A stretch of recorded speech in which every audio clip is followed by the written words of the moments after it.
Bienvenidos y bienvenidas al Congreso Virtual Conecta Morelos, el cual, a nombre de la Universidad Morelos Valladolid y la Escuela de Derecho, les agradecemos su participación.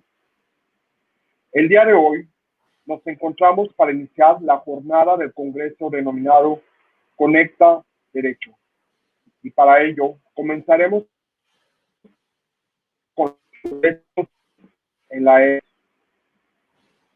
En primer lugar, me permito darle la bienvenida a las autoridades que nos acompañan. Le damos la bienvenida al maestro en Derecho Leandro Burgos Aguilar, coordinador de la Escuela de Derecho de la Universidad Morelos Valladolid. Bienvenido, maestro Leandro. En segundo término, tengo el honor de presentarles al doctor en Derecho Imer Flores Mendoza, el cual le damos la bienvenida y agradecemos que nos honre con su ponencia el día de hoy. Bienvenido, maestro. Muchas gracias a ustedes por la invitación. Sin más preámbulo, le pido al maestro en Derecho, Leandro, que nos dirija unas palabras. Seguidamente, el doctor en Derecho Imer Flores inaugurará nuestra jornada de trabajo. Adelante, maestro Leandro. Gracias, Eduardo. Buenas tardes a todos. En primer lugar, a nombre del ingeniero Carlos Sauri, rector de la Universidad Modelo, y la doctora en Psicología, la doctora Aimé Pacheco Trejo, les doy la más cordial bienvenida al Congreso Conecta Modelo, específicamente a nuestra jornada El Conecta Derecho. Es un honor para mí contar con la presencia de un notable expositor en la conferencia del día de hoy, así como las y los ponentes de los talleres profesionalizantes que se tienen dentro de la misma jornada. Me llena de emoción la realización de este evento. Estimados modelistas, egresados, abogados, hoy les invito a aprender, a innovar y ser eternos estudiantes. En nuestra profesión no nos podemos detener. Las reformas nos lo impiden. Los cambios día a día tienen que venir conforme al derecho. Hoy aprovechen esta conferencia y los talleres profesionalizantes. Les recuerdo que el derecho siempre primero no es solo una frase que usamos en la escuela de derecho, tampoco solo es un hashtag, es un principio que nos invita a siempre estar preparados. Agradezco la presencia del doctor en Derecho Imer Flores y pido pues de la manera más atenta que nos inaugure el primero de muchos Conecta Derecho. Doctor, bienvenido. Muchas gracias por compartir esta conferencia con nosotros. El foro es suyo. Apadrínenos el día de hoy con la inauguración del Conecta Derecho. Muchas gracias. Bienvenidos, bienvenidas a este primera Conecta Derecho, como bien dice el maestro Leandro. Ojalá sea, y seguramente lo será, el primero de muchos más. Pues básicamente me toca, siendo las 4:10 del día 25 de marzo del 2021, dar por inaugurada estas primeras jornadas Conecta Derecho. Las declaro formalmente inauguradas y les regreso los micrófonos a Eduardo. Muchas gracias a ambos por sus palabras. Sin más preámbulo, le damos la despedida al maestro Leandro. Muchas gracias, maestro. Y finalmente, iniciamos con la conferencia Los derechos en la era digital, a cargo del doctor en Derecho Imer Flores, para lo cual me permito leer un breve resumen de su currículum vitae.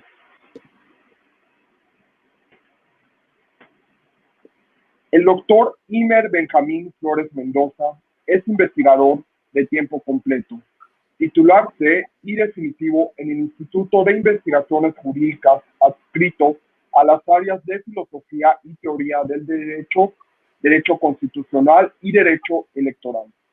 Uno de los fundadores de Problema Anuario Filosofía y Teoría del Derecho. Coordinador fundador de la Agenda de de Liberación Institucional y actualmente coordinador del Observatorio de Legislación y Adjudicación. Profesor en las divisiones de estudio profesionales y de posgrado de la Facultad de Derecho y tutor del programa de posgrado Todos de la UNAM. Licenciado y doctor en Derecho por la Facultad de Derecho de la UNAM, graduado en ambos casos con mención honorífica y maestro en Derecho por la Facultad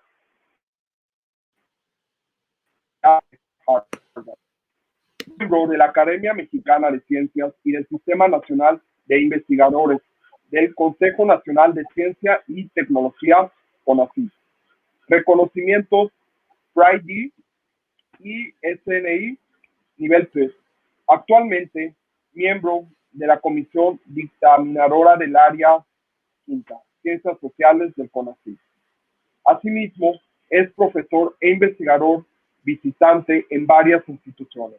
American and International Studies, Ramapo College of New Jersey, como becario en Fulbright, en Harvard Law School, Harvard University, Honors College, en la Universidad de Houston y Center for Transnational Legal Studies en el Reino Unido.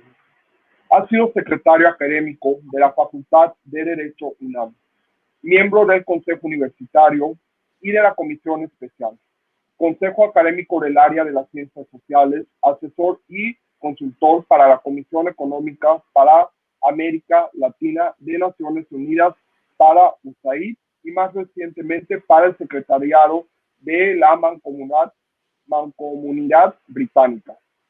Autor de más de 150 artículos o capítulos de libro, así como autor, compilador, coordinador y editor de diferentes libros.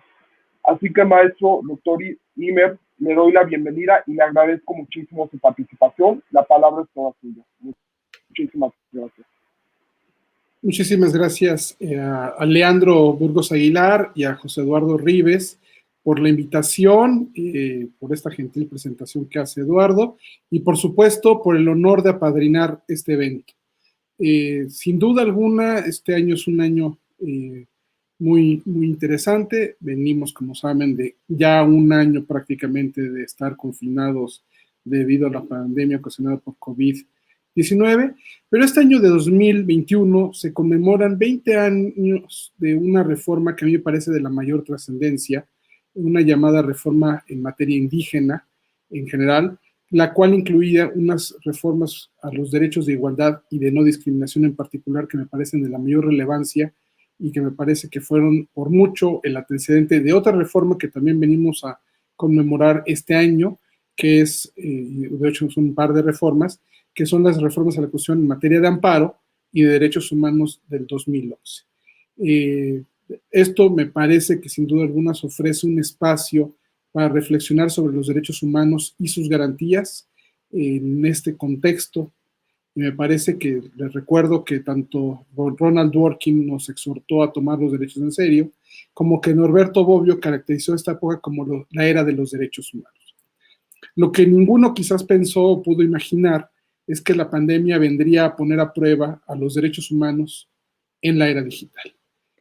Para efectos de mi exposición, me gustaría retomar hoy por hoy cómo está el artículo primero en materia de derechos humanos, de ahí hacer una reflexión genérica a cómo está la situación de los derechos humanos en la pandemia, y de ahí quizás pasar a retomar cómo esto nos ha impactado, nos impacta, nos debe impactar en los temas de enseñanza, de educación jurídica y digamos, de alguna forma esa sería como la idea que tendría pensada para esta exposición.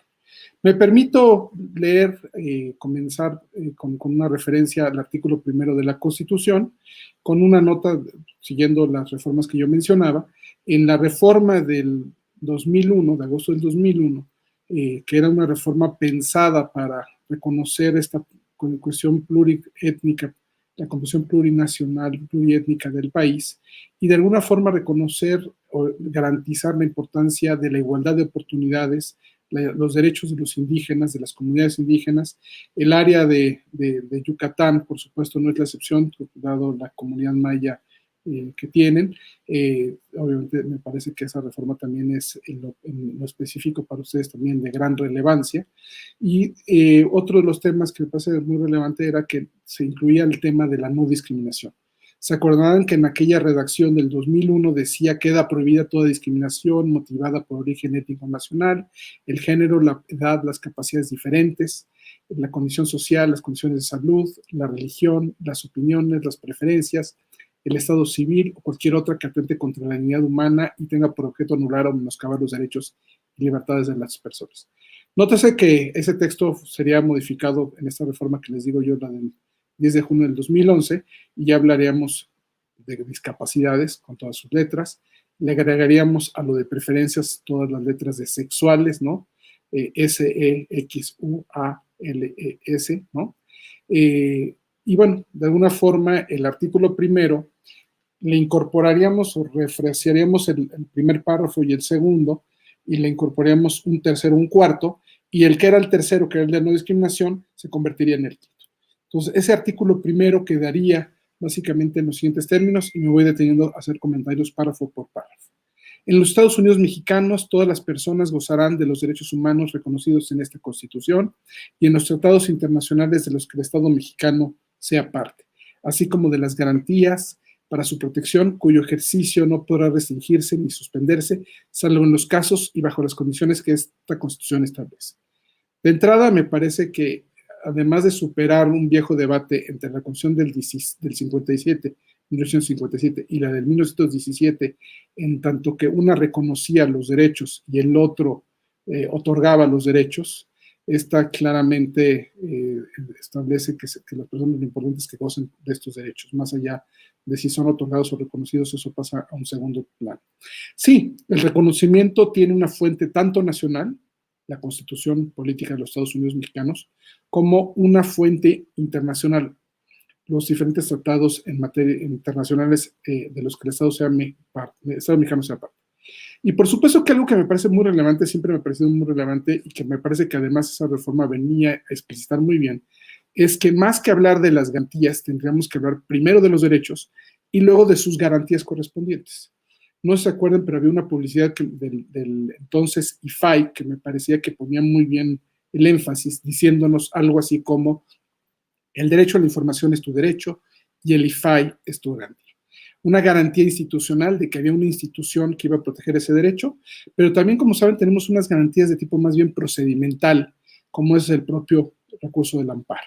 Entonces, en ese sentido, por eso también la reforma del 6 de junio del 2011 también es de la mayor relevancia, porque va de la mano los derechos humanos con la garantía para su protección, que sería básicamente el amparo. En ese sentido, el primer párrafo me parece que es un párrafo contundente, muy claro, viene de alguna forma a decir algo que ya decía el 133, ya había esta referencia a la importancia de los tratados en materia de derechos humanos, pero lo viene a explicitar mucho mejor, poniendo claramente a los derechos humanos en este bloque de constitucionalidad, reconociendo que pueden ser tanto de fuente nacional como de fuente internacional. Y bueno, insisto, la importancia de las garantías. Y un dato que sobre eso me gustaría como retomarlo, esta idea de que no se pueden limitar ni restringir, ni mucho menos suspenderse, salvo en las condiciones o los casos que la propia Constitución establezca. Y sobre esto regresaremos para efectos del tema de la pandemia. Segundo párrafo. Las normas relativas a los derechos humanos se interpretarán de conformidad con esta Constitución y con los tratados internacionales de la materia, favoreciendo en todo tiempo a las personas la protección más amplia. Obviamente, en este punto, el énfasis me parece que es muy claro a la idea de que tenemos que usar o apelar al principio de interpretación conforme. Todas las interpretaciones tendrán que ser conforme a la propia Constitución y a los tratados. Y siempre tendremos que pensar en darle la interpretación más benéfica, la protección más amplia para las personas. Esto, como saben, lo conocemos algo así como el principio pro persona. El tercer párrafo, y esto también me parece de una gran relevancia, dice: todas las autoridades en el ámbito de sus competencias tienen la obligación de promover, respetar, proteger y garantizar los derechos humanos de conformidad con los principios de universalidad, interdependencia, indivisibilidad y progresividad. En consecuencia, el Estado deberá prevenir, investigar, sancionar y reparar las violaciones de los derechos humanos en los términos que establezca la ley. Y me parece, insisto, que es de la mayor relevancia porque nos impone, o más bien les impone a todas las autoridades una serie de deberes, obligaciones, para trabajar en pro de los derechos humanos y, en ese sentido, apelando a todos los principios que conocemos de universalidad, los derechos son para todas las personas, de interdependencia, los derechos vienen todos en paquete, amalgamados en un conjunto, en una metáfora, en una especie como de muégano, todos entrelazados entre sí y no nada más como cadenas de validez. Son indivisibles, no podemos fraccionar esos derechos, vienen todos en bloque, están unidos, son interdependientes, dijimos son universales, y sobre todo este compromiso con la progresividad, con la idea de que si vamos reconociendo los derechos, esos derechos vayan siendo progresivamente ampliados a mayores números de personas. Si reconocemos un derecho, por decir algo, para las personas mayores, que se le incluya a todo el mundo al final de cuentas. Si reconocemos un derecho para los jóvenes, pues que se incluya a todo el mundo. Si reconocemos un derecho para un grupo en particular, que se vaya ampliando a todas las demás personas. En ese sentido, insisto, me parece que esos tres artículos que vienen a ser adicionados con la reforma del 10 de junio del 2011, insisto, son de la mayor relevancia. Los otros dos, el que es ahora cuarto y el quinto, ahora dicen, está prohibida la esclavitud en los Estados Unidos mexicanos, los esclavos del extranjero que entren al territorio nacional alcanzarán por este solo hecho su libertad y la protección de las leyes. Este es el viejo artículo que estaba originalmente en el artículo segundo, que movimos al artículo primero para dejar espacio en el artículo segundo para que ahí estuvieran todos los derechos, toda la regulación de la materia indígena en el artículo segundo y dejáramos este cuarto, entonces segundo párrafo, ahora cuarto párrafo en el artículo primero. Y bueno, decía yo que el quinto es, y como dicen que nunca hay quinto malo, ahora el quinto no puede ser todavía mejor, digamos, ya para mi forma de ver las cosas. Queda prohibida toda discriminación motivada por origen étnico, nacional, el género, la edad, las discapacidades, la condición social, las condiciones de salud, la religión, las opiniones, las preferencias sexuales, el estado civil o cualquier otra que atente contra la dignidad humana y tenga por objeto anular o menoscabar los derechos y libertades de las personas. Y los invito a pensar cómo este artículo es de los que tienen la mayor relevancia. Entonces, esa reforma hace 20 años en materia indígena que nos trajo este principio de no discriminación, me parece que es uno de los derechos que más beneficios nos han dado en el largo plazo. Piensen, insisto, en todas aquellas condiciones que había de desigualdad, de discriminación, y cómo de alguna forma este reconocimiento vino a cambiar el escenario.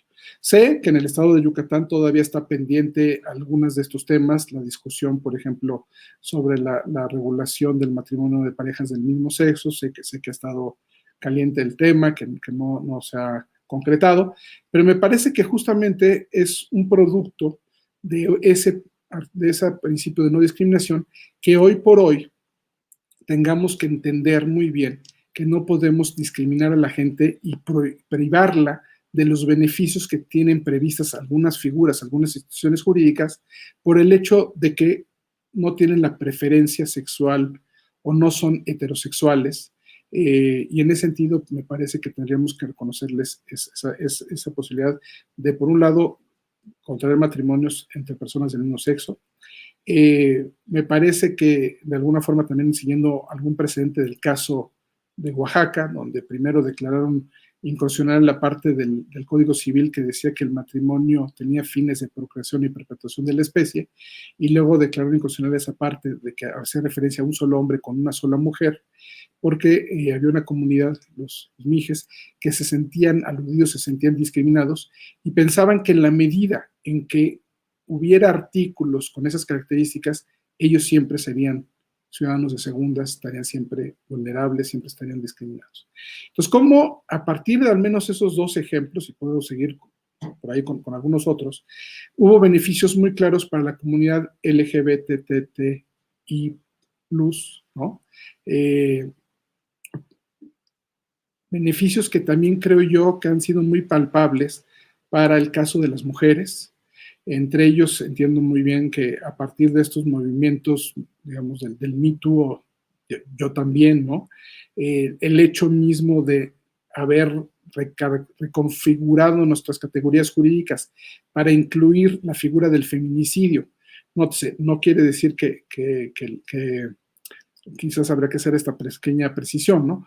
No quiere decir que no haya homicidios, sino que hay que entender cómo complementar la figura del homicidio, creo que en general tendría que ser no solo de hombres, sino de hombres y mujeres, con una figura del feminicidio que hace referencia o alude a sí, homicidios de mujeres que son cometidos o en los cuales hay un agravante porque son cometidos por la condición misma de ser mujer. No es nada más un homicidio de una mujer, sino es un homicidio de una mujer por ser mujer, por alguna característica que tiene como mujer. Y en ese sentido, a mí en lo personal me parece que eso nos lleva a pensar que el sujeto activo tiene que ser alguien que tuviera o tenga algún tipo de relación con la mujer. No quiero pensar, no quiero necesariamente pensar que la relación tenga que ser permanente o estable.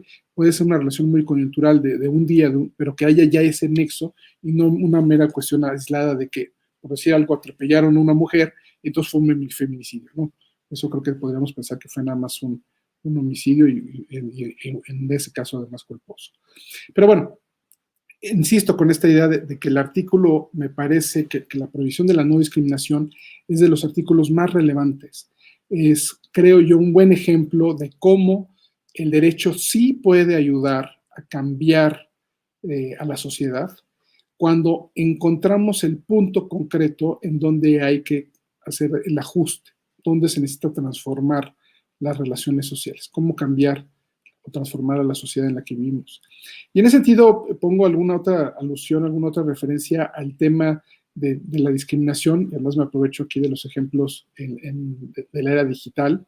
Ya hace algún tiempo un connotado intelectual público que en su momento era director de TV UNAM, Nicolás Alvarado, en algún momento, no sé si se acuerdan, hizo referencias al tema de Juan Gabriel cuando él tenía una cierta reticencia a programar un evento como un programa especial en honor de Juan Gabriel, él hacía como referencia que él no tenía problema con el hecho de que Juan Gabriel fuera gay, sino que su problema con Juan Gabriel era más bien una cuestión clasista. Y yo pensaría que eso del clasismo, del elitismo, del racismo, pues sigue siendo una forma de discriminación. Y nótese que en ese caso, pensando en que ese mensaje se difunde por redes sociales, no nada más impresas, el periódico impreso, la versión impresa del periódico, sino también por las versiones digitales y se multiplica el número de destinatarios de la misma, me parece que claramente ahí teníamos a los medios digitales de alguna forma contribuyendo a la discriminación de un grupo o sector de la población. En este caso, digamos, hagan memoria, decía Nicolás Alvarado, que no le gustaba a Juan Gabriel, no le gustaban las lentejuelas de Juan Gabriel, no por jotas, sino por nacas. Y en ese sentido, insistiría yo en que los derechos humanos en esta era digital, ya llegamos a ese punto, cómo se ha potenciado en algunos aspectos su ejercicio. Libertad de expresión, imagínense el poder que hoy por hoy nos dan las redes sociales para que nuestra expresión pueda llegar a muchos más destinatarios en un tiempo mucho menor, pero también a caer en algunas violaciones a derechos, de alguna forma caer en algún discurso de odio, en algún aspecto como de discriminación, como mencionaba yo. Y les cuento, hace no mucho, tendrá, que escaso quizás hace poco más de un mes, en un programa en vivo de uno de los noticieros más conocidos de la radio televisión, pasaron un mensaje en el buzón de voz que hacía referencia, en algún momento alguien criticando, cuestionando a los partidos políticos, hacía referencia a que la culpa, decía la persona que hizo el buzón de voz, que la culpa no era del indio, sino del que lo hacía comprar, sino de quien lo hacía comprar. Y parecería a simple vista que esa expresión es completamente inocua, completamente inofensiva.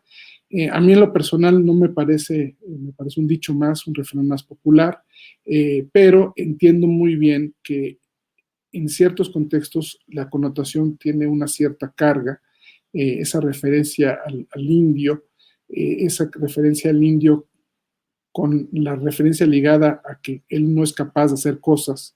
Pero ok, la culpa no es nada más de él, sino la culpa es de quien le dio esa responsabilidad para la cual no estaba preparado. Bueno, si me preguntan, también está criticando, cuestionando a la otra persona que le dio ese error.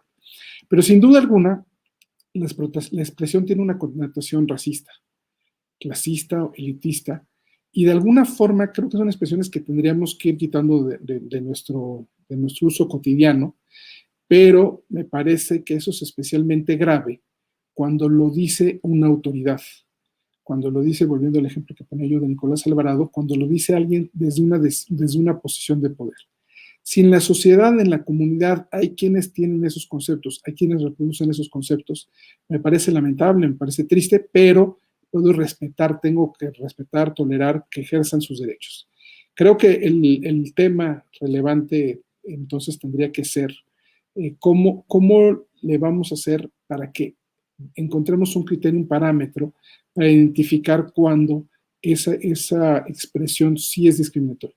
Insisto, me parece a mí que el hecho que lo diga alguien en un programa de radio, y notas otra vez, un programa de radio que goza de la publicidad y la difusión gracias a las redes sociales, gracias a la era digital, de llegar a millones de personas en un momento dado y de manera instantánea, me parece que eso es grave, pero me parece que es mucho más grave cuando la persona que hace esa referencia lo hace desde una posición de poder y donde la decisión que él tomara o que ella tomara podría afectar los derechos de las personas. Y es ahí donde entra la parte final del artículo primero del quinto párrafo, cuando nos dice que todas estas discriminaciones que tienen alguna característica, pero dice sobre todo porque atentan contra la dignidad humana o tienen el objeto de anular o menoscabar los derechos y libertades de las personas. A la hora que no le reconocemos al otro su calidad de persona como quisiéramos que nos reconocieran la nuestra, me parece que fallamos en ese sentido y le negamos su dignidad humana. Y nótese, curioso, ¿no? Si yo niego la dignidad humana del otro, de alguna forma también me estoy negando mi propia condición humana, mi propia dignidad humana. Me parece que en ese sentido tendríamos que ya tomarlo muy en serio, que ya es la hora de hablar de clasismo, racismo, elitismos en este país y que tendríamos que retomar estos temas. Pero bueno, déjenme quizás más allá de esta nota del tema de los derechos humanos y de la discriminación, a 10 años y 20 años de estas dos reformas que, insisto, para mi forma de ver las cosas son de lo más relevantes. Me parece que todo aquello que nos acerque a tomarnos los derechos en serio, como diría Dworkin, o a hacer de esta la era de los derechos, como decía Bobbio, me parece que es de mucho mérito y habría que retomar. Pero déjenme les cuento. Decía yo que me parecería que teníamos que también tomar en cuenta que ni uno ni el otro podrían haber pensado o imaginado que la pandemia vendría a poner a prueba nuestros derechos humanos. Que a pesar de estar en la era digital o en la plena era digital, los derechos humanos iban a estar, digamos, de alguna forma en peligro. Y bueno, puse ya un par de ejemplos sugiriendo que las redes digitales, las redes sociales, la misma virtualidad se presta para que haya esas violaciones a derechos humanos. Pero déjame jugar con alguna otra noción a partir de la pandemia misma, ¿no? Diré yo que las buenas noticias es que a pesar de todo lo malo que la pandemia trajo consigo, déjame poner ahí algunas notas, ¿no? A pesar de que las limitaciones y restricciones al ejercicio de algunos derechos, no llegamos a extremos de suspender los mismos o caer en excesos. Y eso, entiendo que había reglas, había limitaciones, pero llegar a extremos mucho más bruscos, mucho más drásticos, de toques de queda, de imponer multas y sanciones, me parece que dentro de todo, estoy hablando un poco de la generalidad, los miembros de la clase gobernante se amarraron al mástil como Ulises para resistir el canto de las sirenas y no caer en tentaciones autoritarias. Y nótese, cuando en algunos lugares sí se cayeron esas tentaciones autoritarias, Y ahí viene otra de estos puntos que pienso yo como otro de esos datos buenos que nos trajo la pandemia.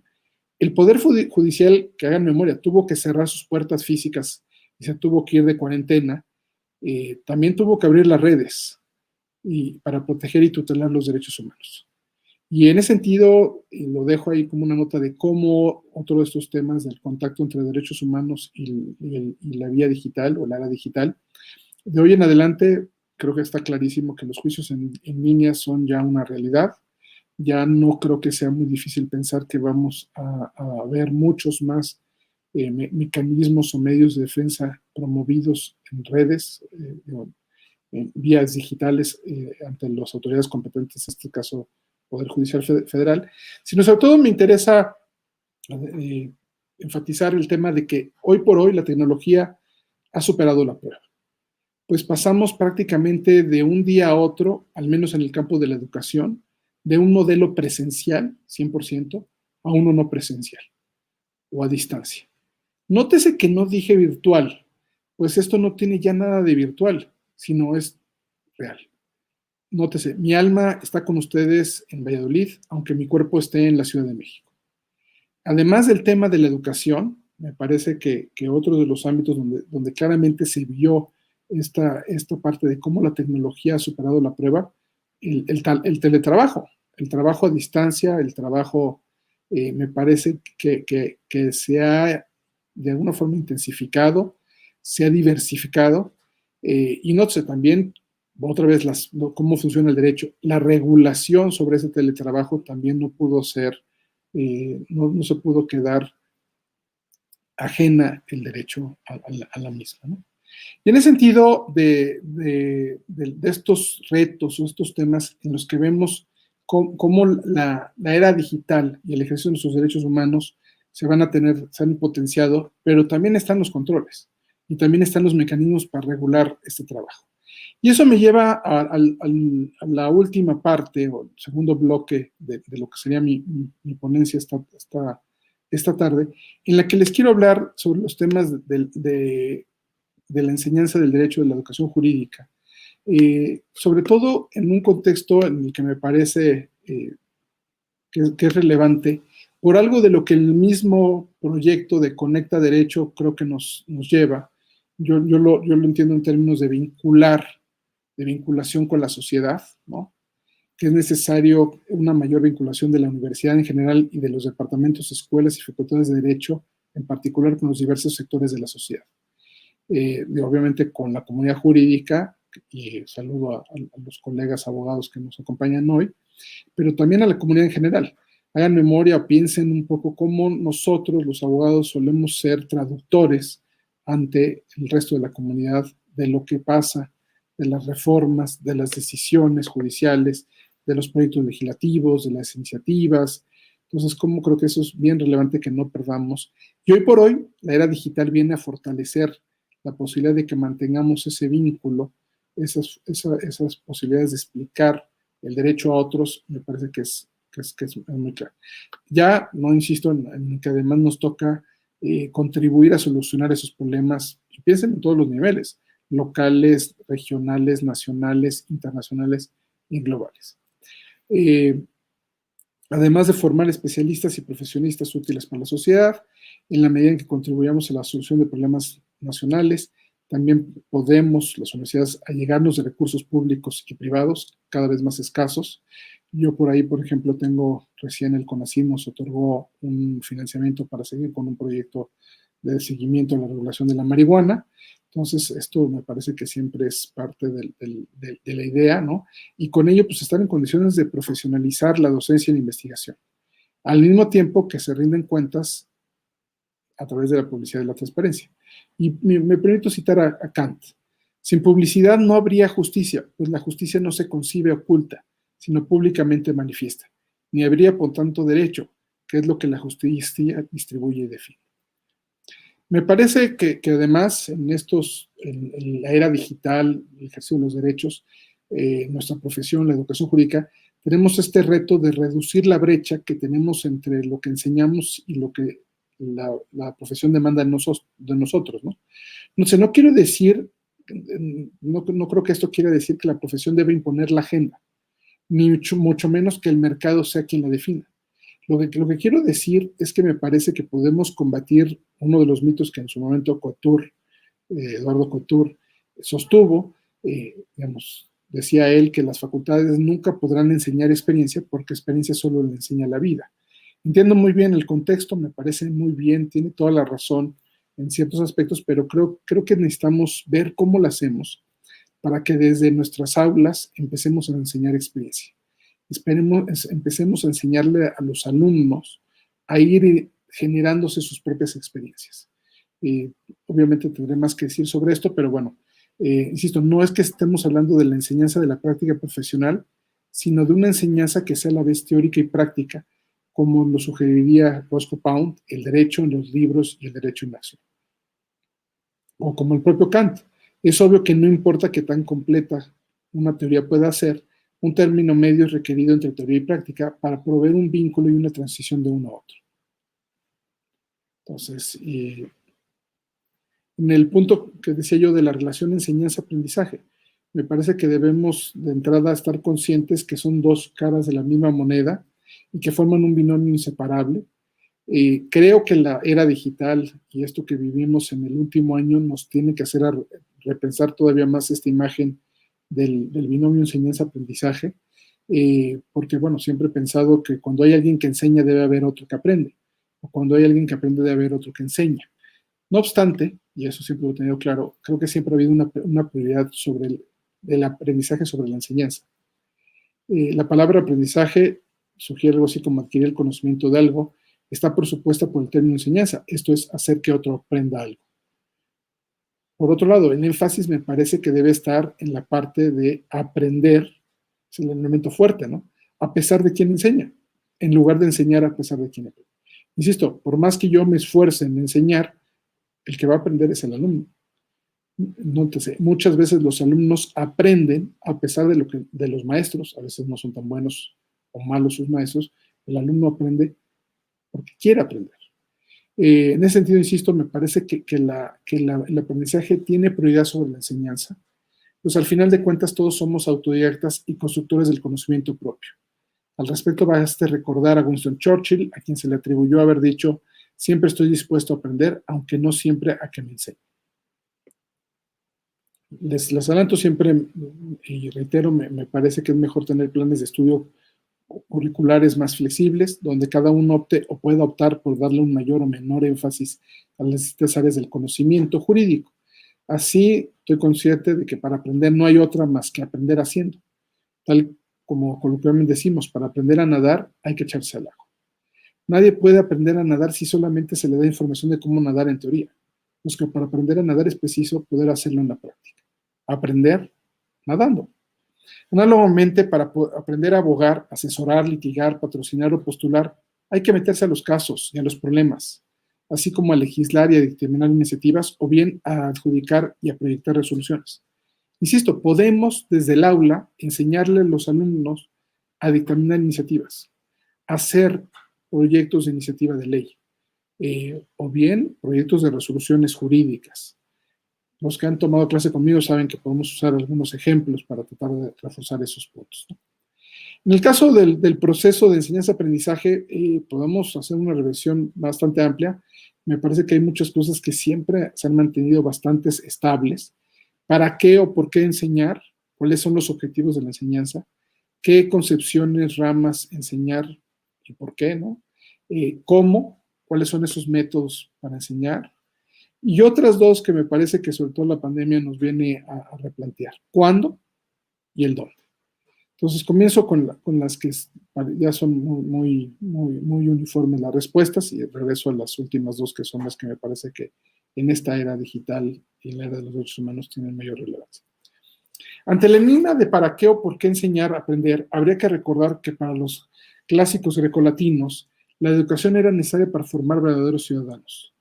En ese sentido, podríamos insistir que el objetivo es educar en general a los ciudadanos y en particular a los juristas ciudadanos, o mejor dicho, ciudadanizados, con conciencia crítica y democrática, así como especialistas o profesionistas útiles para la sociedad. Como la educación implica formación e información, hay que formar en los juristas un criterio e informarlos sobre las concepciones, ramas del derecho. Sin embargo, hay dos grandes orientaciones. Una práctica encaminada a actualizar los fines de la profesión, es decir, de los practicantes profesionistas, a la cual podemos equiparar con Protágoras y con la lógica dialéctica o material, y otra teórica, encausada a realizar los objetivos de la ciencia, esto es de los teóricos científicos, a la cual podemos identificar a su vez con Sócrates, y con la lógica analítica formal. Al respecto, es conveniente traer a colación la distinción entre facultades de derecho académicas y no académicas, para recordar que cada uno obedece a una dinámica diferente. Las primeras, a la teórica, encaminada a actualizar los fines de la ciencia; la segunda, a la práctica, encausada a realizar los valores de la profesión. Aunque hay una fuerte tendencia hacia la especialización o profesionalización, es preciso que los abogados, como en antaño, tengan una visión amplia del derecho y de la vida humana en sociedad, con lo cual también deben tender hacia la humanización y la ilustración o enciclopedia.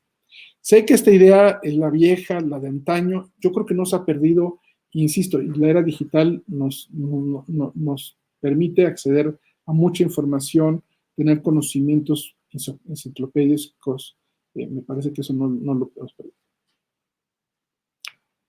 Pero sobre todo, educar ciudadanos y juristas comprometidos absolutamente con los problemas nacionales y sus soluciones.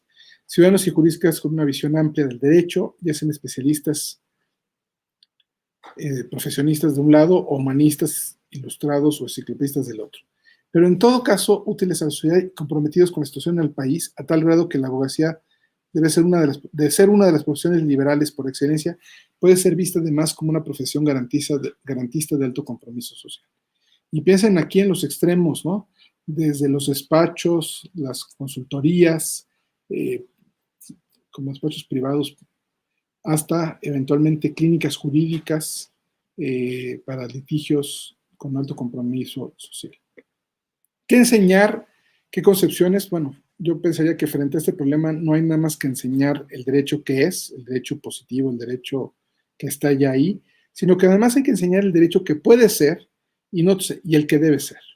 En otras palabras, para mi gusto, no es posible reducir la enseñanza del derecho a la dogmática o sistemática jurídica, ni a una concepción positivista del derecho formalmente válido o vigente, sino que por el contrario debemos enseñar a aprender las diferentes partes tanto de la ciencia jurídica como de la práctica profesional y las distintas concepciones y o construcciones de derecho, así como sus ramas, incluida la filosofía, historia y sociologías jurídicas.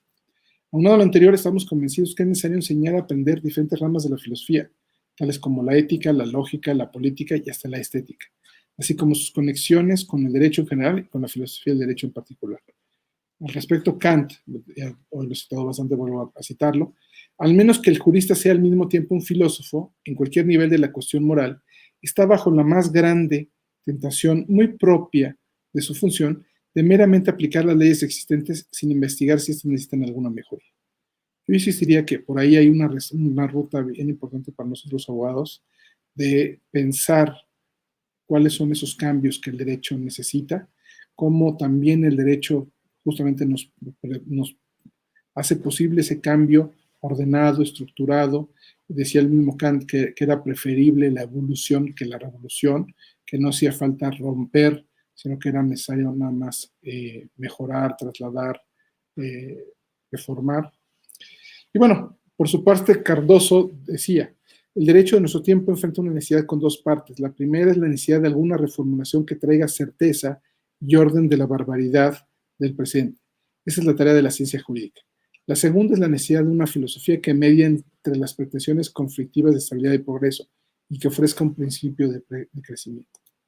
Y más adelante agrega: implícita en toda decisión donde la cuestión es, por así decirlo, algo general, está una filosofía del origen y propósito del derecho. Una filosofía que, aunque encubierta, es en verdad el árbitro final. Acepta una serie de argumentos, modifica otra, rechaza una tercera, manteniéndose en reserva como una corte de última apelación. Con frecuencia la filosofía está mal coordinada y fragmentada. Su imperio no es siempre sospechado incluso por sus súbditos. Ni el abogado ni el juez, al presionar sobre una línea o al retirarse sobre otra, está consciente en todo momento que es la filosofía la que lo obliga a ir hacia adelante o hacia atrás. No obstante, el impulso está ahí. Si no podemos escapar a las furias, haremos bien en tratar de entenderlas. Para apuntalar La filosofía y teoría del derecho es obligado a enseñar a aprender las teorías jurídicas contemporáneas, incluida la teoría de la argumentación jurídica, así como las materias de la lógica, incluida la analítica formal y la dialéctica material. Ahora bien, por ejemplo, Oliver Wendell Holmes, con gran vehemencia rechazó que la vida del derecho sea equiparada a la lógica. La vida del derecho no ha sido la lógica, sino la experiencia. No obstante, reconoce que el entrenamiento de los abogados es un entrenamiento de lógica. En ese sentido, tenemos que construir una metodología y técnica jurídica tanto legislativa como adjudicativa. Esto me parece que además habría que hacer un paréntesis para explicar una idea. No es que todos los derechos ya estén en una posición para ser adjudicados por el juez, sino que hay derechos que todavía falta que sean desarrollados, que sean legislados por el legislador. En ese sentido, podemos, siguiendo a Dworkin, introducir esta distinción entre derechos adjudicativos o legales, es decir, ya exigibles, frente a derechos legislativos o morales, que son derechos que esperaríamos que se vayan de alguna forma reglamentando. En ese sentido, por ejemplo, la decisión de la Corte en una de las primeras decisiones en el tema de marihuana, me parece que dejaba entrever claramente estas dos dimensiones. Por un lado, le adjudicaba un derecho legal a una serie de personas físicas para que pudieran, en el ejercicio de su libre desarrollo de la personalidad, ejercer su derecho concretamente a fumar marihuana. Pero al mismo tiempo, la Corte nos llamó, digo, en genérico a la sociedad, pero sobre todo dirigiéndose al Ejecutivo y al Legislativo, a que se tenía que hacer un debate en el cual se tenía que repensar la política de drogas. Y en ese sentido se estaba reconociendo este otro derecho legislativo o moral a que se revisara la cuestión y que se dejara atrás un marco prohibitivo del ejercicio de los derechos. Y bueno, para hacer estos trabajos, me parece que necesitamos también estar abiertos, no nada más a esto que ya he dicho, de lo teórico y lo práctico, sino también a otras disciplinas. Y cada vez cobra mayor relevancia estos estudios inter, multi o transdisciplinarios. Explico, entre disciplinas, cosas que están entre una y otra disciplina. Nosotros en derecho público todavía estamos hablando de cosas que están entre derecho y política, ciencias políticas, por ejemplo. Multidisciplina, cosas que tocan cualquier cantidad de disciplinas. Los diferentes temas en los que necesitamos abordar, por ejemplo, en temas de salud, los temas, por ejemplo, de marihuana que les decía yo, tenemos que trabajar con doctores, con médicos, necesitamos trabajar abogados, necesitamos trabajar con todo aquel que pueda aportar algo a esa discusión sobre cómo tendríamos que regular los usos medicinales y no medicinales del cannabis, ¿no? Y la parte transdisciplinaria, ¿no? Cómo hay materias que van a atravesar todas las materias, todas las áreas del conocimiento, todas las disciplinas. Y en ese sentido, por ejemplo, y quizás esto no lo había dicho en mi parte en la que estaba hablando de los datos buenos que había traído la pandemia, uno de los datos malos, y de alguna forma era que evidenciaba las brechas entre los que tienen y los que no tienen, la pobreza, la desigualdad y cómo estas se van a agudizar. Piénsenlo, como para poder combatir la pobreza, el tema de la pobreza no es un tema de una disciplina o de otra, es un tema ni de muchas, sino que es un tema que está entre todas, atraviesa todas nuestras disciplinas y nuestras respuestas tendrían que ser, por lo tanto, integrales. En ese sentido, siguiendo con esta lógica de los estudios teóricos prácticos, el derecho es una profesión eminentemente práctica. La enseñanza del derecho busca preparar a los estudiantes para el mundo de los asuntos prácticos. Sin embargo, hasta la fecha parecería que la investigación empírica, el descubrimiento de la forma en que los individuos y instituciones se comportan, realmente en nuestra cultura legal es decididamente una actividad académica marginal. Los beneficios de la investigación empírica aplicada al derecho, incluidos los estudios estadísticos y las encuestas de opinión o preferencia, así como sus enseñanzas, son más que indudables, puesto que permiten detectar regularidades, tendencias y hasta desviaciones significativas.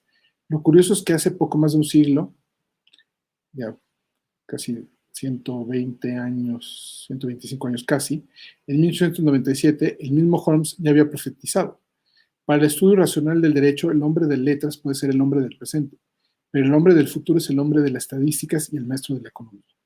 En ese sentido, insisto, para los estudios intermultitransdisciplinarios, la enseñanza del derecho requiere de un profundo conocimiento de la sociología, la historia, la filosofía, la economía y otras materias tratadas en las escuelas para graduados sea utilizado para indicar de manera disciplinada los problemas concretos que surgen del ejercicio del poder de un grupo profesional. Las ventajas de integrar diferentes disciplinas y sus herramientas propias a la enseñanza del derecho son más que innegables, ya que permiten coadyuvar en los procesos tanto legislativos como adjudicativos, como ya adelantamos. El propio Cardoso ya había hecho referencia a que el proceso judicial tiene que valerse de varios métodos, tales como el filosófico, el histórico, el lingüístico y el lógico sistemático tradicional y el sociológico. Y del otro, la existencia de la relación derecho-literatura. En este orden de ideas resulta ineludible enseñar el derecho a partir de sus conexiones con otras disciplinas, desde las ya conocidas como la economía, la filosofía, la historia, la política, la sociología, hasta las no tan difundidas como la antropología, la medicina, la psicología, y ya decía yo, también apoyarnos del recurso del derecho y la literatura, del derecho y el cine, el derecho y el teatro, etcétera, etcétera. ¿Cómo enseñar, aprender?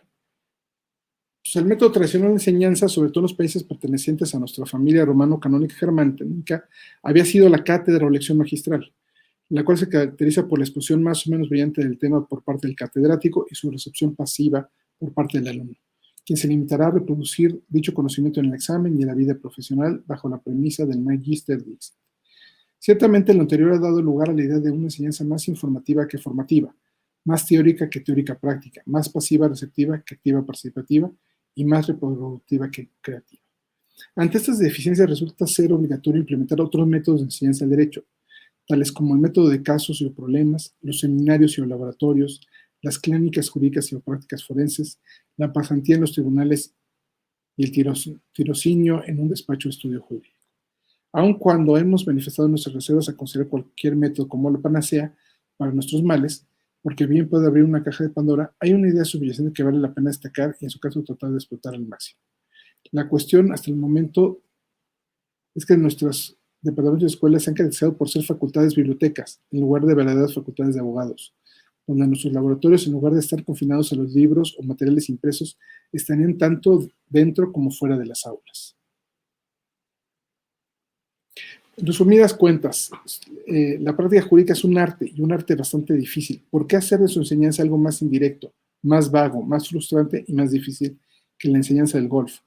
Por lo mismo, si lo que los estudiantes ven es una imagen en un mal espejo de lo que sucede en un día de trabajo en la vida de los abogados, ¿por qué no destruir esos espejos? ¿Por qué no dejar que los estudiantes observen directamente la materia que es objeto de su estudio con los profesores actuando como intérpretes que iluminan lo que observan?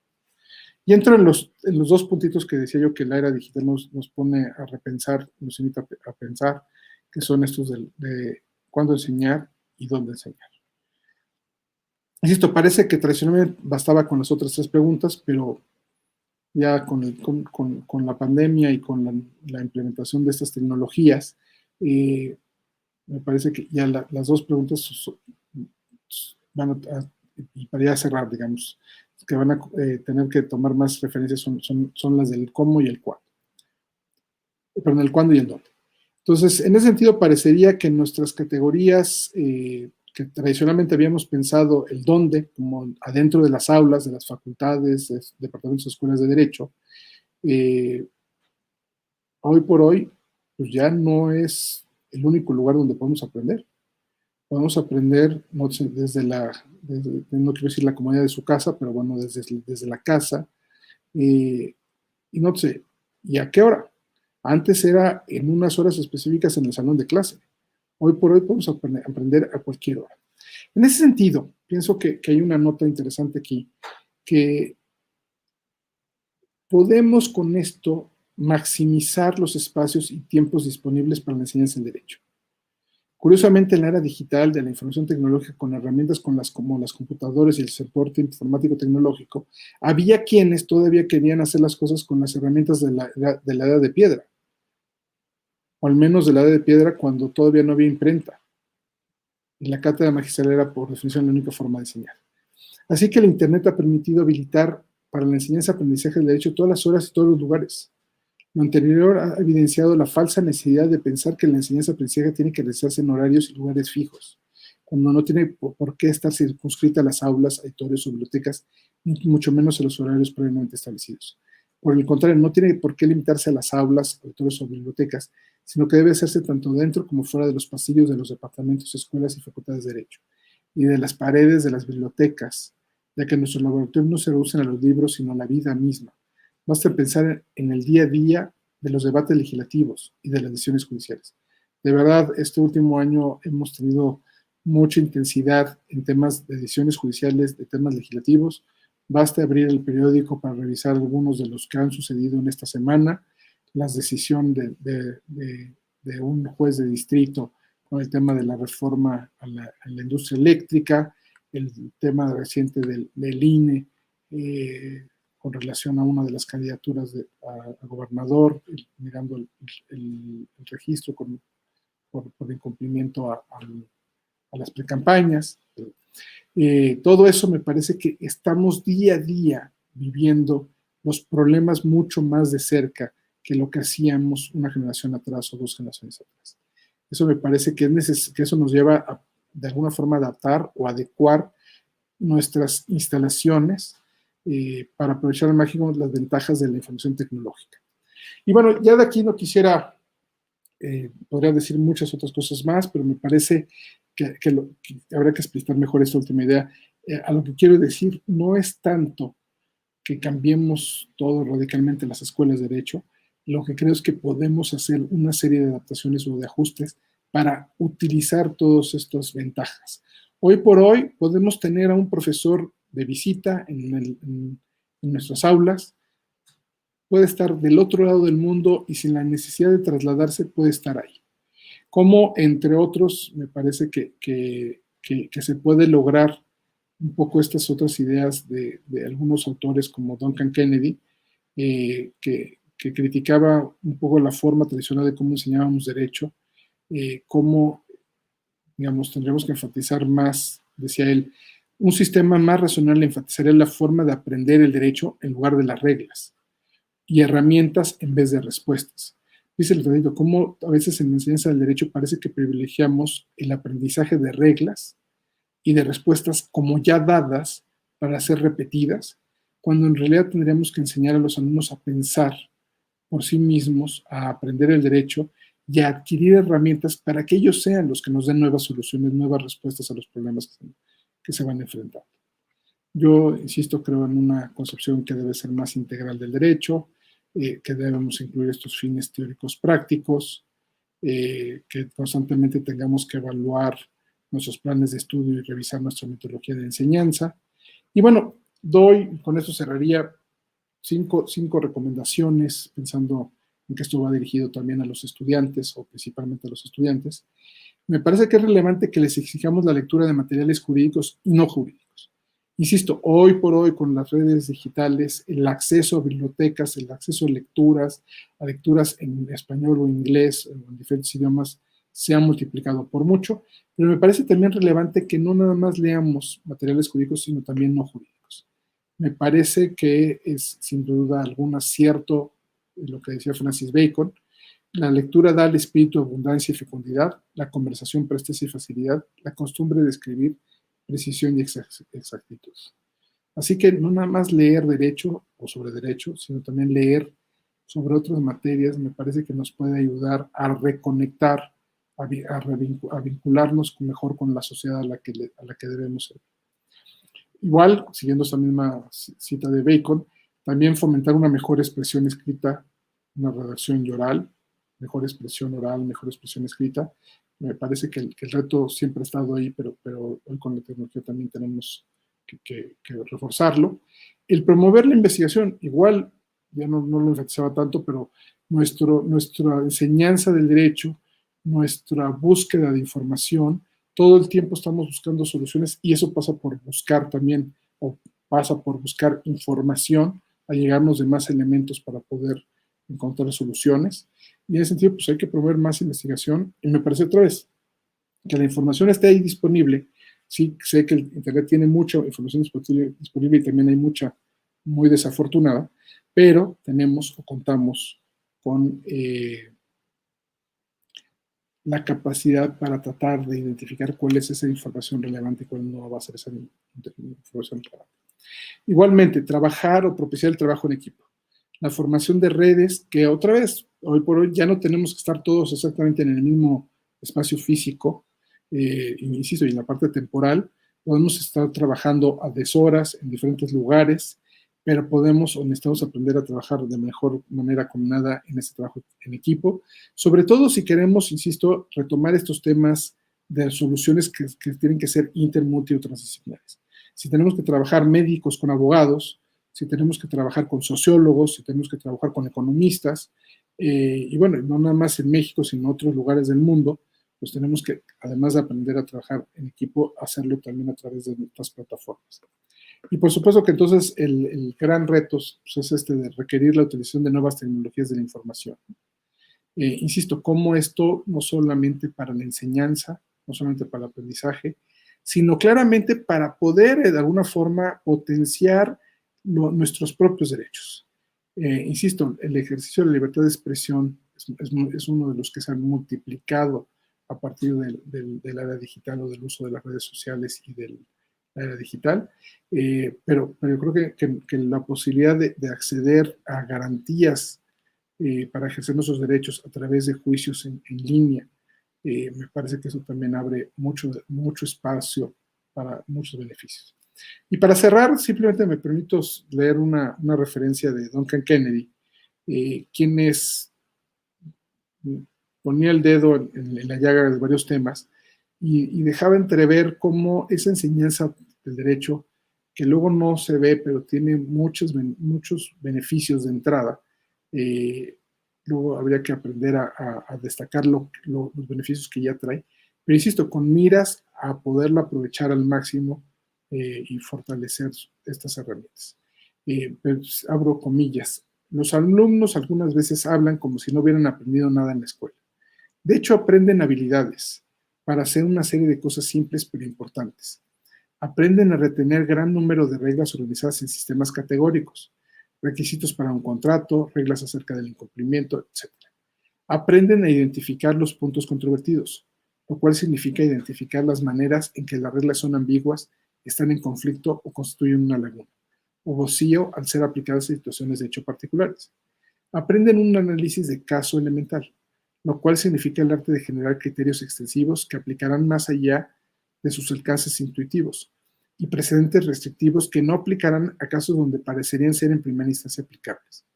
Y aprenden una serie de técnicas de ponderación, fórmulas y argumentos de políticas a favor, en contra, que los abogados usan al argumentar que una regla dada debería aplicarse en una situación a pesar de una laguna o vacío, conflicto o ambigüedad, o que un caso determinado debería ser extendido o restringido. Y para finalizar, solamente me gustaría reiterar que que la pandemia, insisto, vino a poner a prueba a los derechos humanos en la era digital. Me parece, entiendo que todavía es pronto para acabar de cantar victoria, pero me parece que el saldo ha sido positivo. El hecho de que estemos, insisto, a la distancia, yo en la Ciudad de México, ustedes en Valladolid, y estemos de alguna forma compartiendo la misma plataforma, el mismo espacio, me parece que nos acerca, nos puede acercar, entonces eso podemos potenciar muchas relaciones de colaboración, de trabajo en equipo a pesar de la distancia, y bueno, eso creo que es uno de esos primeros puntos. Otro, insisto, que así como en un momento dado parecería que los ciudadanos teníamos que ir al confinamiento, a la cuarentena, y inclusive algunos órganos del Estado parecería que se fueron de cuarentena, el Estado no se podía ir de cuarentena permanente. El Estado tendría que estar ahí justamente para hacer frente a la pandemia, a la crisis ocasionada por la pandemia. Y de alguna forma, insisto, no cayó necesariamente en la tentación autoritaria del suspender el ejercicio de los derechos, sino que trató, al menos eso me parece que es aplaudible, trató de mantener, si bien con algunas limitaciones o restricciones, los derechos, pero sin llegar a afectarlos, anularlos o menoscabarlos, y con ello no solamente los derechos y libertades, sino también la dignidad humana.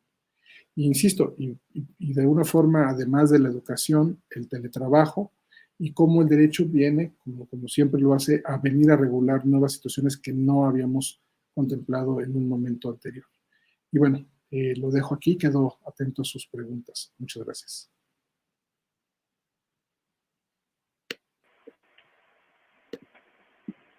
Agradecemos. Comenzamos con las preguntas que nos han llegado durante la conferencia.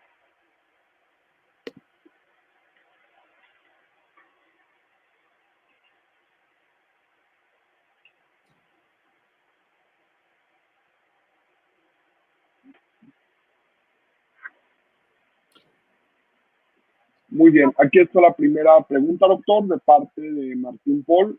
Pregunta, doctor, ¿cómo se protegen los derechos de las personas en el ámbito de las redes sociales?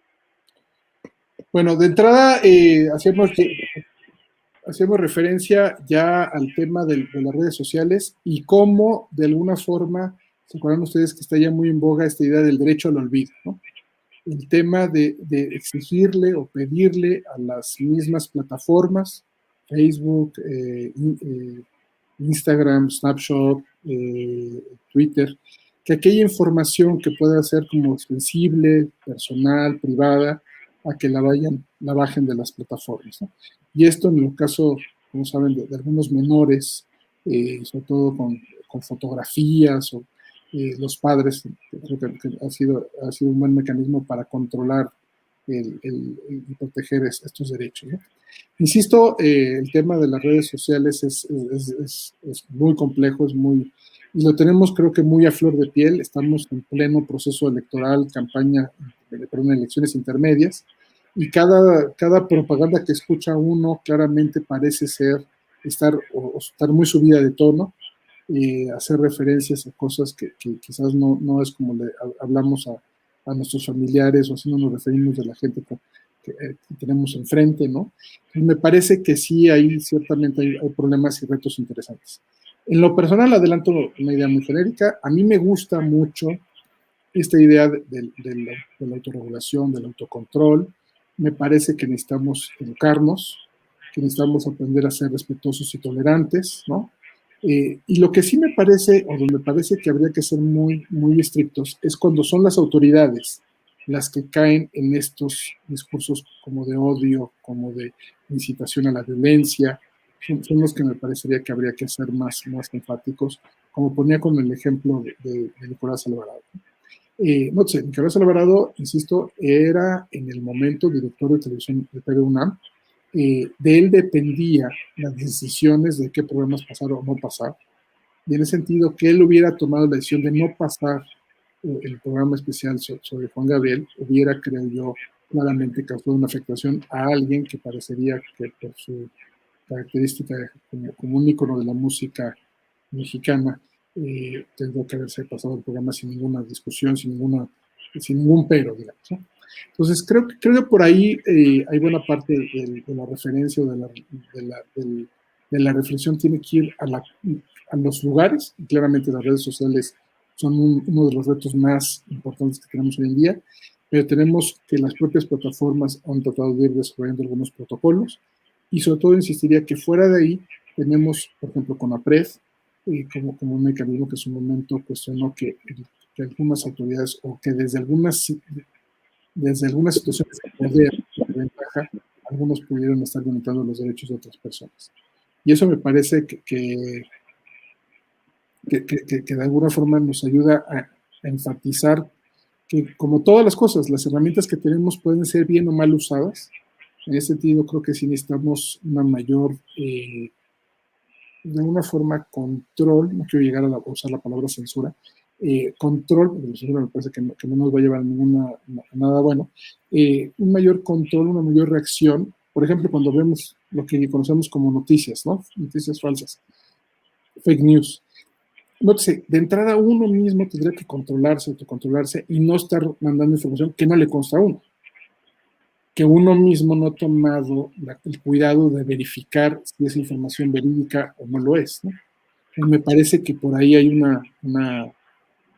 un tema importante para tener como mucho cuidado, ¿no? Hago una nota, hagan memoria como en el caso de Estados Unidos, después de los sucesos del 6 de enero, tanto Facebook como Twitter tomaron la decisión de bajar la cuenta de Donald J. Trump, ¿no? La real Donald J. Trump. Justamente porque estaba, y bueno, era, al parecer, no solamente incitaba a la violencia, sino que era uno de los principales difusores de noticias falsas, ¿no? Entonces, creo que ahí hay un poco de autocontrol, de protocolos de las propias plataformas y de algunos mecanismos que, insisto, recurrir a nuestros medios tradicionales, Poder Judicial, para que ellos sean los que, un juez sea el que ordene que se baje una información que está en redes sociales. Muy interesante la pregunta, muchas gracias. Perfecto, doctor, muchas gracias. Vamos con otra pregunta de Celia Escalante, que nos pregunta: ¿qué opinas sobre el proyecto de decreto por el que se reforma y adicionan diversas disposiciones de la Ley Federal de Telecomunicaciones y Radiodifusión? ¿Es la herramienta adecuada para combatir la discriminación en redes sociales? Híjole, también buenísima la pregunta. Híjole, como herramienta adecuada, quizás se está quedando corta, pero creo que es un buen comienzo, sobre todo en este punto de la discusión y la reflexión, que es que empecemos a darnos cuenta de que las redes sociales y los mensajes que transmitimos a través de las mismas pueden discriminar y que pueden perpetuar discursos racistas, elitistas, clasistas, y que quizás el discurso en sí mismo no es discriminatorio, pero que eso nos lleva a prácticas que sí lo son. En ese sentido, me parece que ya el hecho de que estemos planteándonos que en la Ley Federal de Telecomunicaciones y Radiodifusión tengamos que estar conscientes de esto, me parece el camino adecuado. No estoy seguro si necesariamente lo resuelve el problema, pero me parece que al menos nos pone a pensar sobre el problema. Insisto, yo creo que eso ya es un primer gran paso. Y pongo el ejemplo, reitero el ejemplo que mencionaba yo al principio de Carmen Aristegui con el tema del buzón de voz, donde una persona hacía referencia a que la culpa no es del indio, sino del que lo hace su compadre, ¿no? Como el hecho de que un medio digital como el de ella, que sin duda alguna es el principal noticiero a nivel nacional, me parece que la capacidad de que lo que se diga ahí se reproduzca y se difunda es infinita. En ese sentido, ella tomó en su momento hizo una pausa para reflexionar sobre el tema y creo que pensaron de alguna forma en el mismo criterio que adelantaba yo. En la medida en que no lo dijo nadie en un rol o desde un rol de autoridad y que ellos simplemente potenciaron la posibilidad del discurso del público, parecería que no estaban ellos necesariamente fomentando la discriminación. E insisto, la expresión por sí misma no sería discriminatoria. Dios sí tiene un alto contenido racista que habrá que ver cómo logramos poco a poco ir erradicando de nuestro lenguaje común y corriente del diario. Entonces, pero insisto, también esta parte me cuesta trabajo, perdón, pensar que la censura sea la solución a los problemas. No puedes decir eso, no lo puedes pensar, es más, ya pusiste cara de que lo estás pensando, no lo digas. Creo que nos podemos privar de ideas valiosas si pensamos que por el hecho de que no son la idea dominante, no deben ser dicha. Digamos, esta idea que es bastante, insistiría, del sustento básico de la libertad de expresión, se tomarán de la cita de Voltaire, ¿no? De podré no estar de acuerdo con tus ideas, pero defender hasta la muerte tu derecho a decirlas, ¿no? E insisto, puede ser que haya expresiones muy desafortunadas que se pueden seguir reproduciendo, pero insisto, me parece que no es la expresión la que es la que causa las violaciones a derechos, sino que puede ser, sí, algo más estructural, algo más invisible, si quieren ustedes, que tenemos que ir erradicando, sí, sin duda alguna, pero no sé si la censura sea la forma.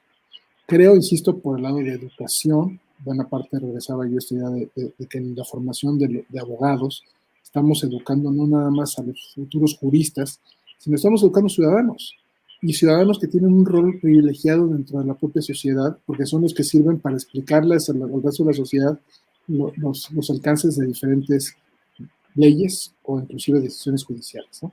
Entonces yo creo que por ahí más o menos pensaría yo que la receta no puede ser, no, solo ponerlo en términos de educación, de autocontrol, de respeto y tolerancia, pero sí me parece que también el tema de exigir mayores estándares de aquellos que están investidos de alguna atribución de poder, creo que eso tendría que ser parte complementaria de eso, y ahí claramente se tiene que combatir, si lo dijera alguien en funciones, digamos. Gracias por la pregunta también.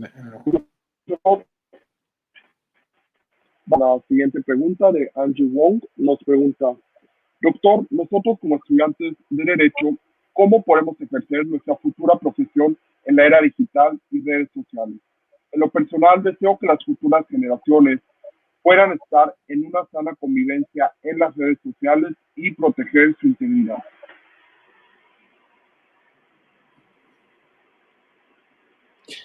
Digamos, aquí, digamos, otra vez, esta parte está como muy interesante, ¿no?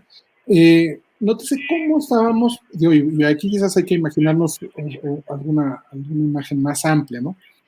Si bien hay muchos textos, hay libros, y ahorita, por ejemplo, me viene a la mente uno de Andrés Oppenheimer, de Sálvese quien pueda. Si bien hay algunas profesiones que parece que ya no van a funcionar como funcionaban tradicionalmente, creo que hay algunas otras que, aunque no vayan a funcionar de la manera tradicional, van a tener que adaptarse, ¿no? Una de ellas me parece que en mayor o menor medida va a ser la de los abogados. Me imagino que si bien habrá y seguirá habiendo despachos establecidos físicamente, también podrá haber que se generen muchos despachos, voy a decir, voy a usar la palabra ahí sí, virtual, ¿no? En donde no están en un espacio físico, sino están en un espacio virtual, en una red, en la que el trabajo se puede hacer inclusive a través de plataformas digitales, sin tener que necesariamente tener oficinas, ¿no? De hecho, tengo la impresión que algunas de los grandes despachos ya han empezado a migrar parte del trabajo. Algunos de los despachos de estos grandes han tenido que reducir espacios físicos o no han necesitado ya tanto espacio físico. Y quizás se necesite tener menos espacio físico y eso quizás sea algo para repensar cómo van a ejercer la profesión en el futuro. Insisto, si además en un futuro corto no vamos a tener que ir a los tribunales y todo se va a resolver en línea, quizás la idea de tener pasantes que vayan a copiar acuerdos, los acuerdos me van a llegar a mi computadora, entonces, o me llegan ya a mi computadora. Entonces, esas reflexiones creo que ya nos deberán llevar a y retomando la parte de las redes sociales, insistiría yo en que digamos, ¿cómo podríamos imaginarnos un buen escenario?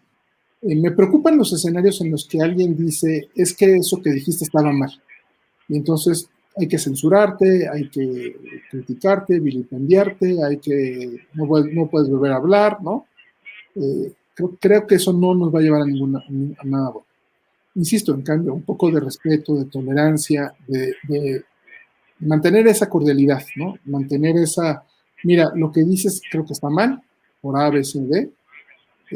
Creo que no tienes derecho o no puedes expresarte de esa manera de tales o cuales personas, pero sin caer, creo yo, en censurar y en prohibir. Creo que ese es el reto para, efectivamente, como bien dice la pregunta, para además proteger su integridad, ¿no?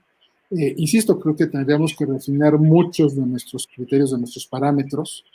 Piensen un poco en estos ejemplos que poníamos de la información, de estos temas de fotografías, ¿no?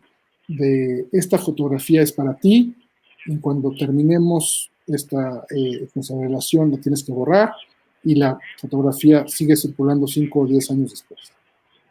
Por supuesto que se está haciendo un mal uso de la fotografía. Es que estaba en mi posesión, era mi fotografía. Habría que repensar buena parte de esos términos para, insisto, proteger la integridad de las personas. Insisto, el criterio y las plataformas hoy por hoy le han dado más énfasis a esta cuestión de proteger la integridad y de alguna forma de quitar aquella información que no esté plenamente consensuada, digamos, ¿no? En ese sentido, me parece que por ahí Y sí, el reto es ese de cómo desarrollamos una sana convivencia en las redes sociales y al tiempo que protegemos la integridad de las personas. Creo que lo de proteger la integridad va a ser más fácil, de hecho creo que ya se puede hacer, pero sí necesitamos, creo yo, replantear muy bien el lenguaje, los términos del lenguaje que hay en las redes sociales. Y ahí me parece que además también habría que repensar mucho el tema, por ejemplo, de los llamados bots, que creo que son de los que luego le suben el tono a la discusión cuando quizás, ¿sabes? Ciertamente no tendríamos por qué caer en ese juego, ¿no? Me parece que las preguntas, digo, veo algunas ¿cómo se llama? En los comentarios, veo más o menos que giran en torno como la misma idea. Algunos son con alguna cuestión más específica, ¿no? Pero bueno, creo que la idea genérica está por ahí, ¿no? Veo que hay otra pregunta en la plataforma. Sí, hay otra pregunta de Iván Sánchez, nos pregunta, doctor, ¿considera que actualmente sea necesaria otra reforma para que haya un cambio o mejora como lo hubo a causa de la reforma del 2001? Mira, creo que hay una gran reforma que creo que está pendiente, que me parece que tiene que ver con lo que ha quedado de letra muerta, tanto la reforma del 2001 como del 2011. Sí, la Corte se ha pronunciado, y esto va de la mano con algunas otras preguntas, por el tema, por ejemplo, del matrimonio de parejas del mismo sexo, y cómo ha habido reticencias en algunos estados a legislar en las materias. El mismo tema, por ejemplo, de interrupción legal del embarazo, etcétera, ¿no? Insisto, Yucatán no ha estado, no ha sido la excepción en estas discusiones. Entonces, cómo las omisiones legislativas tendríamos que empezar a pensar cómo tendríamos que regularlas, ¿no? Otro tema que siempre me ha parecido, yo digo que está incluido en la reforma del 2011, la del 6 de junio, la de materia de amparo, que decía que el amparo debe proceder contra reformas a la Constitución. Dice ahí que debe proceder contra todas las leyes que tengan efectos generales. Y como la Constitución tiene efectos generales, yo digo que el amparo debería proceder contra las reformas a la Constitución. Pero pienso que deberían proceder también las controversias constitucionales, que deberían proceder también las acciones de constitucionalidad, que tendríamos que además incorporar estas acciones por emisión legislativa, y entonces pensaría que tenemos que reentender bien esa materia. Insisto, con referencia a la cuestión del amparo para las reformas a la Constitución, la Constitución dice que debe ser contra todas las leyes que tengan efectos generales. El problema es que la ley de amparo, en el 60 fracción primera o 61 fracción primera, dice que que no procede el amparo contra las reformas de la Constitución, lo cual creo que es un sinsentido, sobre todo porque la propia reforma dice que sí procede. Entonces, habría que, curiosamente, declarar inconstitucional un artículo de la ley de amparo para poder luego proceder a la materia. Pero sí creo que en esa línea, a estas reformas del 2001, y bueno, podemos agregar la de la reforma de la Corte del 94-95, ¿no? La del 2001, la del 2011, les hace falta un poco ser complementadas con esta otra reforma del lado de las garantías jurisdiccionales que tenemos más allá del amparo y de explicitar algunos supuestos en los que tendríamos que darle entrada a otros casos, ¿no?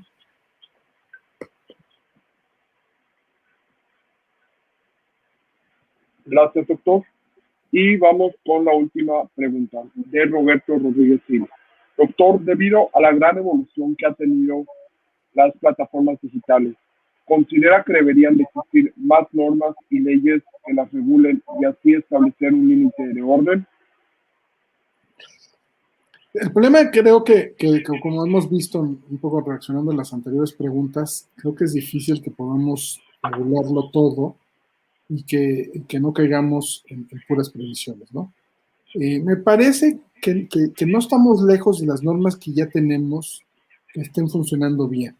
Creo que, insisto, las plataformas más conocidas tienen ya algunos protocolos, el propio Poder Judicial ya ha resuelto algunos casos. Me parece que ya estamos muy cerca de esa regulación. Entonces, en ese sentido, creo que no tanto que sea necesario tanto desarrollo de normas, sino creo que más bien es que sigamos los principios, las que ya tenemos, y que estemos dándole seguimiento al parámetro, al criterio que estamos desarrollando y estarlo aplicando a todos los casos, ¿no? Entonces, por ejemplo, de alguna forma sería con otras preguntas que veo yo en la plataforma, ¿no?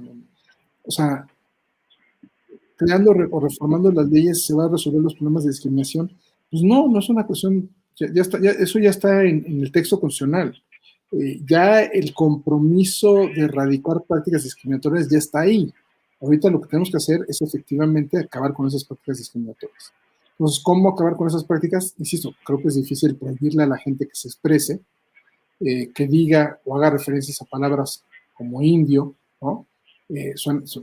Si le pone uno tantito énfasis, parece ser algo necesariamente negativo, pero podemos pensarlo en cómo podemos darle una lectura completamente digna, ¿no? a la palabra. Y en ese sentido, digamos, creo que sí, no podemos erradicar palabras, el uso de las palabras, pero sí podemos ir erradicando las prácticas que traen esta discriminación, que también alguien lo menciona, trae esta idea de prejuicio, de subjetividad, de arbitrariedad, de pensar que unos son superiores a otros, que están negándole la naturaleza de persona o de ser humano a los otros, que les negamos, insisto, a mí me parece paradójico, que pretendamos de negarles derechos a otros, su dignidad, me parece que nos acabamos negando a nosotros mismos, nos acabaríamos negando a nosotros mismos nuestros derechos y dignidad. Porque si entendemos bien la idea de derechos y dignidad, tiene que ser para todos por igual. Igualdad de derechos y de libertades y de dignidad humana. Yo creo que ese sería como el tema, creo que sería la importancia. Y sí, me queda claro que, digamos, si los juicios virtuales cumplen o no cumplen con el cometido, ¿no?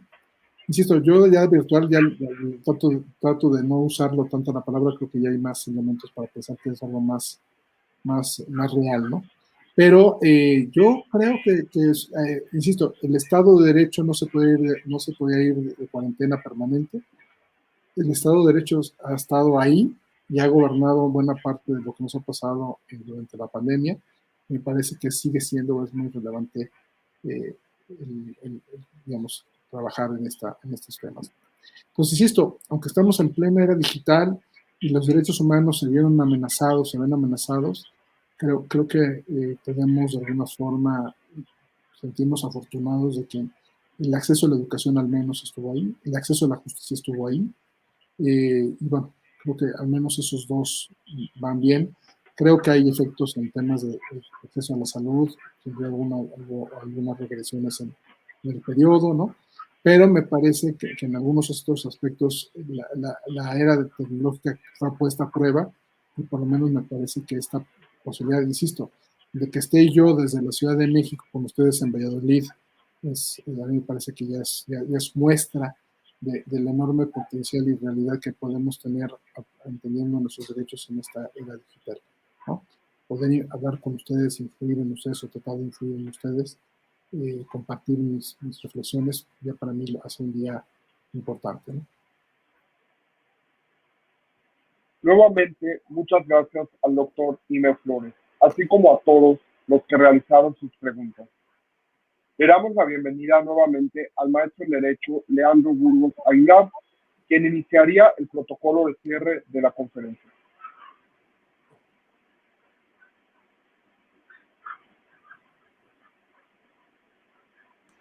¿Qué tal? Buenas tardes, doctor. Pues antes que nada, agradecerle su conferencia muy interesante. Me quedo con la frase de la libertad de expresión no es la que discrimina. Espero que todos los alumnos la hayan apuntado. Me gustó mucho, me hizo pensar muchas cosas sobre temas, sobre todo en educación, que tenemos a los chicos ahí. Si tienen la oportunidad de checar los comentarios, hubo muchísimas preguntas muy interesantes. Entonces sí le agradezco el apoyo, como usted dice, está aquí presente con nosotros en la coordinación de derecho. Y pues bueno, me permito compartir la constancia que le vamos a hacer llegar hasta la Ciudad de México. Sí le pido a mi equipo que nos apoye para iniciar el protocolo. Pues bueno, la Universidad Modelo Valladolid, la Escuela de Derecho, otorga la presente constancia al doctor Imer Benjamín Flores Mendoza, por su valiosa participación en Conecta Derecho, impartiendo la videoconferencia Los Derechos Humanos en la Era Digital, Valladolid, Yucatán, a 25 de marzo del 2021. Firma un servidor y pues bueno, les invito a todos a hacer un aplauso virtual, al menos a la distancia, y agradecerle al doctor y pedirle pues unas últimas palabras a nuestros estudiantes que pues la verdad es que tienen el honor de conocerlo el día de hoy. No, pues mira, de entrada el honor ha sido todo mío, el placer ha sido mío. Sin duda alguna, entiendo digamos, pienso que el derecho es una profesión que tiene este gran potencial de transformar la realidad. Entiendo, los invito a pensarlo así, a verlo así, de alguna forma a entender que somos o podemos ser gente que soluciona problemas, que podemos contribuir a un cambio ordenado, estructurado. Sé que luego eso puede ser, se nos puede criticar que somos a veces muy conservadores o muy tradicionales o muy formales, sí, pero es parte de hacer los cambios ordenados, estructurados, puede ser graduales, ¿no? Sé que hay algunos que les gustan las cosas más radicales, ¿no? Entiendo que no necesariamente les gustan los abogados, porque sí, los abogados siempre sonamos así como que hay que avanzar, pero traemos como el freno, ¿no? Pero piensen cómo funcionan los coches. Los coches funcionan con acelerador, pero con freno. Con acelerador y freno. Y en ese sentido me parece que la invitación es sí a que vean este potencial que tiene el derecho, el potencial, la fuerza que nos da para hacer cambios, para hacer ajustes y hacerlos ordenados, poco a poco si quieren. Quizás eso es una mala noticia para los que somos desesperados, ¿no? Luego quisiéramos que todo fuera como de un día para otro, pero dentro de todo es creo, una forma muy estable, muy segura de dar pasos sobre seguro y no pretender correr antes de aprender a caminar, ¿no? Entonces, los invito de verdad siempre a estudiar, a leer, los pequeños consejos que les daba muy de pasada a leer. Siempre que habla uno de los modelos de enseñanza, dice uno, ay, el alumno va a llegar al salón de clase después de haber leído. Entonces, ese método de enseñanza siempre va a ser exitoso porque el alumno ya llegó leído al salón de clases. Y si ya llegó leído, ya la clase va a ser mucho más fructífera para él y inclusive para el profesor que también se llevará algo a su casa, ¿no? En ese sentido, leer, trabajar en equipo, hacer investigación, pero insisto, sobre todo concebirse como gente que puede resolver problemas, solucionar problemas, como agentes de cambio, de transformación. Me parece que eso es lo principal. Los invito a que lo vean así, así lo entiendo. Muchas gracias, muchas felicitaciones a todos. Muchas gracias, doctor Flores. Fue un honor contar con su presencia. Y con ello, damos por concluido la conferencia y damos por inaugurado el Conecta Derecho. Recordándoles que los talleres profesionalizantes inician a las 6 p.m. Muchas gracias a todos y todas por su atención y mucho éxito en sus sesiones de talleres. Derecho siempre primero.